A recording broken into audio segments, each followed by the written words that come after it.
Alright, folks, let's kick off this SummerSlam week of recordings. As always, we're in Canada. Are we always in Canada? Not always. but for this one we are. Okay. So, break out your hockey sticks and your maple leafs. Oh. Hopefully not too much in Italian. It's time for the black and gold brand. Ooh. Takeover. 5 matches here.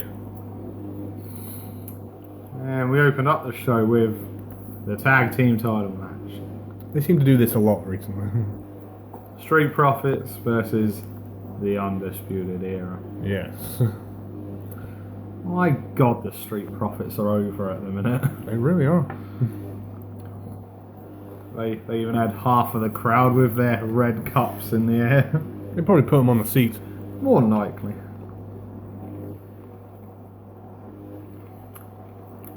Oh, yeah. Decent match. Yeah. It didn't blow me away like some of the other tag matches have. No, but it was still a decent outing. It was a good showing. Although the ending fairly surprised me. I think it might have been Kyle O'Reilly got knocked down on the apron, and then I think Angelo Dawkins may have taken out Bobby Fish to the outside of the ring. And then out of nowhere, Montez Ford was on the top rope, and he had a devastating frog splash. Yes. And to all of our shocks, the Street Profits retained the title. Yeah, I gotta be honest, when I saw this ending I was like, oh, well, okay, that's sort of Screwed up our predictions. quite royally. I was like, wow, where do they go from here? Random appearances on Raw. Oh no, sorry, that's not the Street Profits. Isn't it? I thought it is. I thought we were talking about the era. Where do they go from here? Well, yeah, because it was like, okay, so they're not winning all the titles tonight. Yeah. So, our next match, we have the grudge match between Io Shirai and Candice LeRae. Oh, evil Shirai. You're evil, Bagel. She even had an evil mask on. And she was dressed all in black. Of course, because when you go heel, that's what you got to do. You got to wear all black. So yeah, this one was pretty brutal. Yeah. A lot more than what I was expecting, to be honest. Yeah, they probably went for each other. Yeah, you could see similarities in wrestling styles with Candice LeRae and her husband. Yeah, no, overall, I thought this was a really good match. But you couldn't help but think you know exactly where this is going. I'm surprised it got as much time as the tag time match got. So, in the end, Io Shirai picked up the win with a technical submission. Yeah, I mean, Candice didn't tap out. She got choked. And I don't like this because they don't do the whole thing where they lift the arm 3 times anymore. Nah, they just lift it up the once, or they just go, no, she's out. She's out. And it's stupid. Yeah, because didn't she have like a leg lock on her? Yeah. Yeah. It's not one she's done recently. It must be a new move. Because normally she does that move off the top rope. That's for faces only now. Of course. So yeah. The only problem I have with this is that she's a heel. The champion is a heel. They don't do heel versus heel matches. Not really, no. So yeah, so it's a bit like, where does Shirai go from here? And she teams up with Shayna Baszler. Oh. Team Evil. Not that they need any more people on that team. No, definitely. Right. Moving on. It's time for the North American title now. You've got the Dream facing off against the Bruiserweight Pete Dunne and Roderick Strong. Roddy against the world. Now we've got a quick point out here. The Dream had another awesome entrance. Yes. They came out playing the Mounties theme, and you had some cheerleading, and you had some people come out in Mountie uniform, and then they just randomly just stripped off, and then playing up to the home crowd, they were all wearing Toronto Raptor basketball jerseys, and then the Dream came out. Oh God. Oh man. Triple H, keep this guy down in NXT until Vince buggers off. He's not going to be that fortunate. He's gonna ruin this. I can see Vince doing it a mile away. Because did you notice in the last 2K advert, the one where Becky broke the glass ceiling? How creative. Yep. That the Dream was the only NXT person in that whole trailer. He was. It's only a matter of time, man. Yeah. Yeah, we'll have to wait and see. But, you know, this match didn't let us down. Very hard hitting. And start the match off, we had Strong and Dunne teaming up against the Dream. Oh, who'd have saw that coming? God damn it. Pete Dunne, every time that he does that thing with the fingers. Oh. Like, ugh. Didn't we have one part where he did like Roderick Strong and Yeah, he did them both, Dream at the same time? both at the same time. Oh my God. Yowza. Let me in. Yowie. But no, after what, 17 minutes of hard hitting action. Yeah. We had Roderick Strong hit the end of Heartache on Pete Dunne. Ooh. But then the Dream was sitting there ready and waiting. He had the purple Rainmaker on both Dunne and Strong. And then Dream pinned Dunne. Oh, okay. So pick up the victory. So yeah, Dreams still got the spotlight. Yeah. So now immediately I'm thinking, okay, my prediction's way off. Way off. Yeah.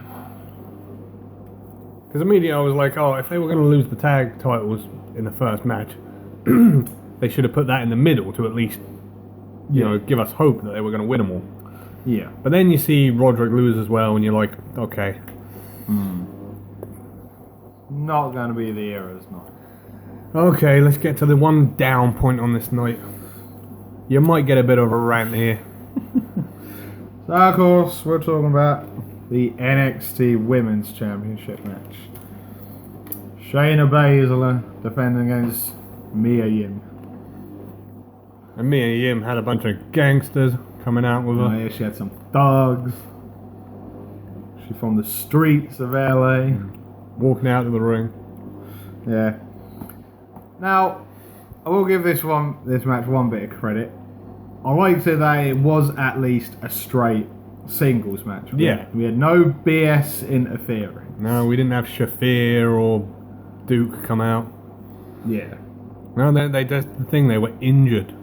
Was that it? Because Mia Yim took them out. Oh. Okay.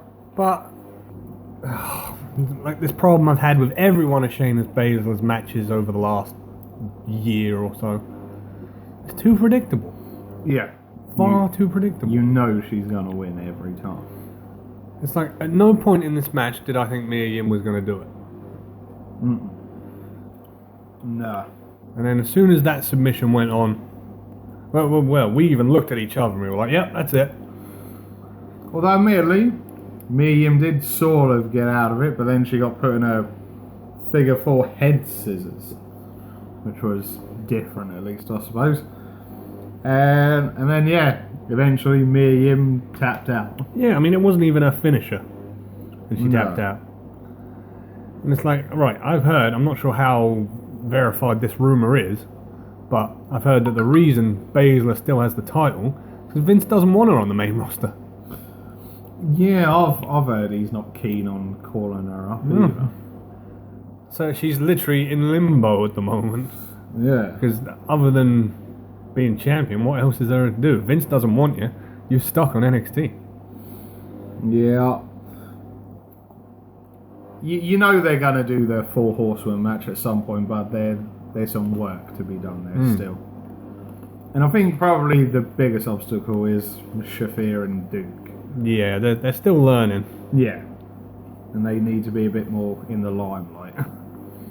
I mean, you know, we all know Ronda's going to be back at some point, but yeah, I think that will be the moment when they do get called up, when they decide to pull the plug on the whole 4 horsewomen match. It might be another year. Yeah, and to be honest, that wouldn't exactly be a bad thing either. I mean, because we're looking at the Survivor Series, if they're going to do it. Yeah. Maybe a WrestleMania. Yeah. But it wouldn't be this WrestleMania coming up. No. We'll have to wait and see on that one. So, the match we were all waiting for. It's main event time. Oh, man. It's for the NXT title. 2 out of 3 falls.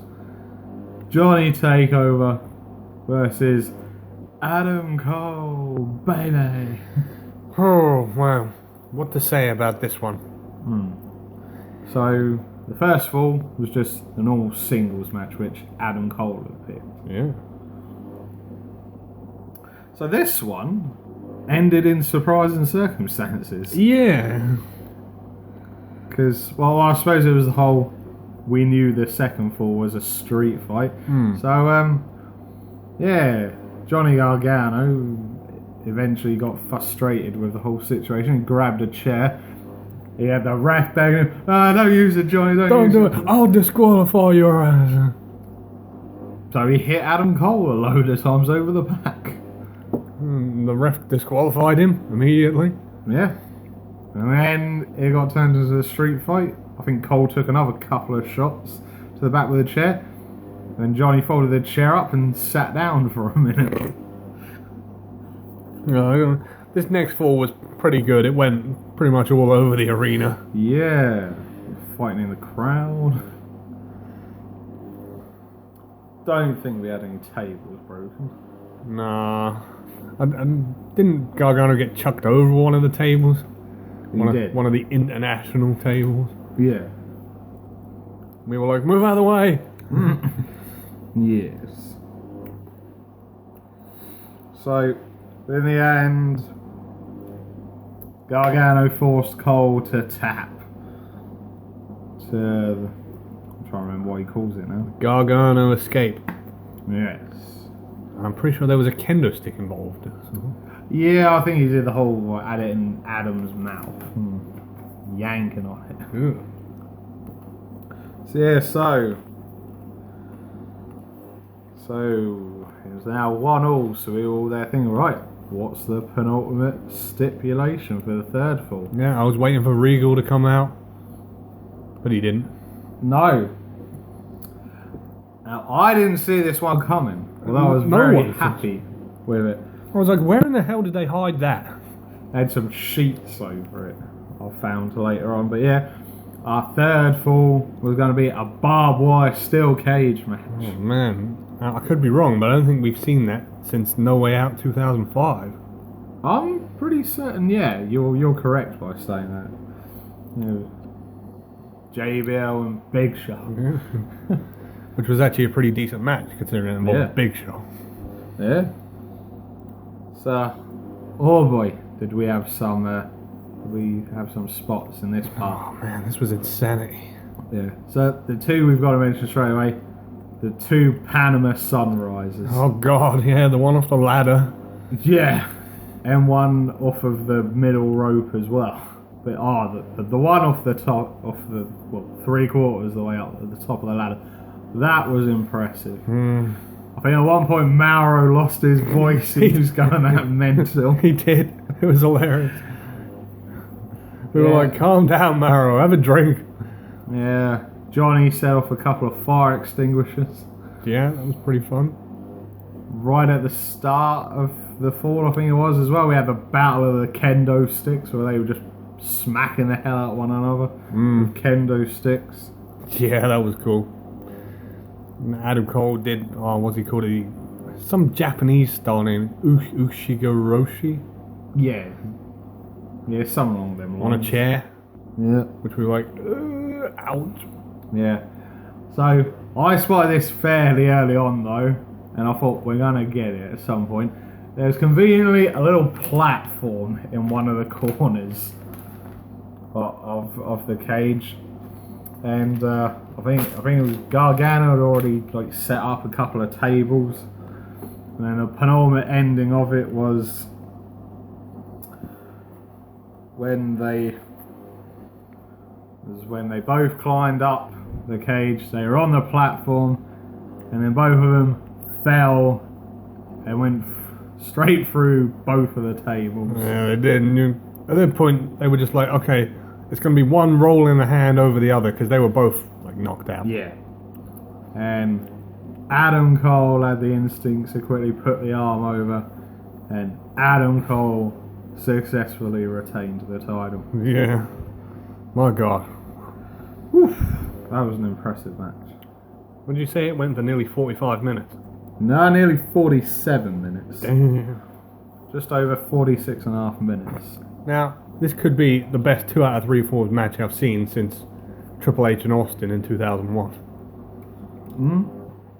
You could definitely make an argument for one of the bests ever, at least. Yeah, really impressive showing by Gargano and Cole. But then you've got the added problem now. What do you do with Gargano? Well, Where does Gargano go from here?